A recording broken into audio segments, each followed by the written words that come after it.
The most effective way to strip someone of their freedom isn't to take away their choices, it's to give them too many. We generally assume that more options equals more freedom, right? But in these really high-pressure dynamics, informational flooding is often used to make your own autonomy feel, well, like a source of agony. So why does having so much help to make a decision end up making you unable to choose at all? This is the core paradox of decision paralysis. It's that exact moment your own brain's executive function gets so overwhelmed that submission feels like the only way to find relief. Welcome to The Explainer. Today, we are breaking down a really subtle but incredibly powerful psychological system. And I want to be super clear up front. This isn't about diagnosing anyone's character, not at all. Instead, we're exploring how the human brain can be gently nudged into misinterpreting manufactured confusion as some kind of personal failure. So let's start by really unpacking this central paradox, because it's the key to understanding this entire dynamic. Decision paralysis, it's not just about feeling stressed or, being a little indecisive. It's a very specific cognitive state where your ability to think, to prioritize, and to act is intentionally saturated with data until it just shuts down. The paralysis isn't a lack of information. It's the weight of too much information being used as a kind of cage. Okay, so let's dive in. Here's the roadmap for today. We're going to start with the freedom cage, then move into what's called executive vertigo and the anatomy of paralysis. After that, we'll dig into the motivations behind something called control through complexity. Then we'll get practical with the sovereignty protocol for defense, and we'll wrap it all up with the imperfect choice. So our first stop is really understanding the foundation of this paradox. We're looking at a fundamental rewrite of social power. Think about it. When one person systematically creates mental clutter for another, they aren't just giving advice. They are calibrating that person's mental load to a point where it requires their direction. The target doesn't just lose their options in the moment. Over time, they lose the very habit of deciding for themselves. So how does this actually happen psychologically? What's going on in the brain? This next part explores the key concepts that make someone vulnerable to decision paralysis. And let me stress, this isn't about weakness. It's about exploiting predictable functions of the human brain, especially when it's under stress. We're going to look at the specific belief patterns that start to pop up when someone's in this state. Okay, so the whole process is really built on a known behavioral science principle. It's called choice overload. And this isn't just a feeling, it's a documented cognitive shift. You see it all the time in environments like, say, predatory financial advising, where a client gets totally flooded with complex charts and jargon, or in those high-stakes corporate reorgs where employees are given this dizzying array of new roles and responsibilities. The goal is always the same: replace a clear hierarchy of priorities with just informational oversaturation. The pressure really ratchets up with what's called the optimization trap. And this is where the goal shifts entirely. You're no longer trying to make a good choice that just moves you forward. No, you're desperately searching for the one single perfect answer to avoid a catastrophe. This makes every single option feel like a potential landmine, which dramatically increases the stakes and makes it almost impossible to move. And this is the intended outcome: executive vertigo.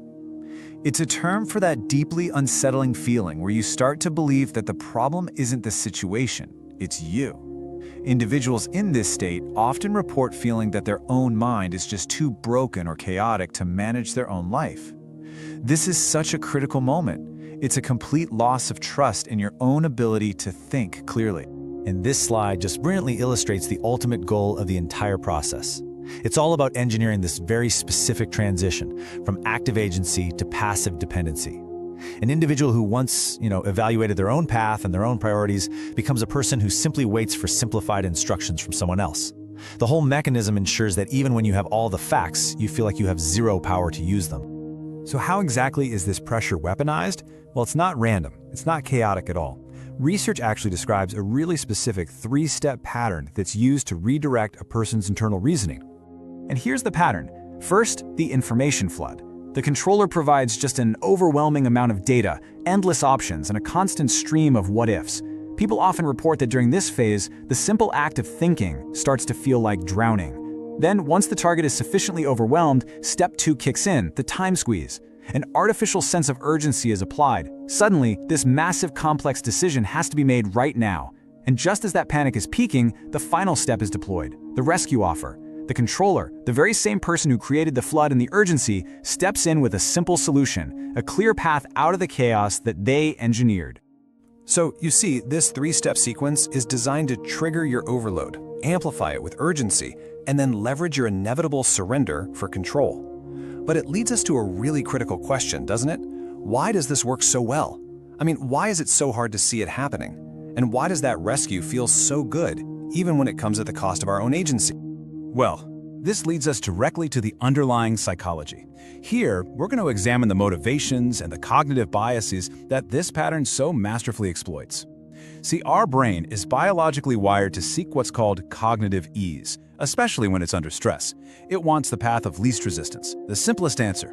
This pattern uses that biological imperative against you. So the crucial point here is the dynamic between the controller and the target. The controller's motivation is often described as control through complexity. If they can make the world feel too scary or too complicated for you to handle on your own, they gain immense leverage. And on the other side, the vulnerability being exploited is that really innate human need for competence. We are all conditioned to value getting it right more than being the one who decided. And this dynamic just preys on that instinct. In sustained dynamics like this, it leads to a state known as ego depletion. It's based on the biological fact that our ability to make good choices is a finite resource. It's like a muscle that gets tired. And this process is designed to exhaust that muscle. The person stops asking, "What do I want?" and only asks, "What should I do?" This is when we start to see decision outsourcing emerge, where they can no longer make even minor choices. I'm talking everything from a big career move down to what brand of milk to buy, because they are so mentally exhausted. They effectively start to beg for the controller to take over in exchange for just a few moments of mental quiet. Okay, now that we've diagnosed the system, let's shift to the solution. Because the good news is that just being aware of this pattern is an incredibly powerful defense. Reclaiming your sovereignty starts with building a cognitive toolkit to recognize what's happening in real time. This isn't about fighting back, it's about strengthening your own self-understanding. So the first tool is called the Choice Audit.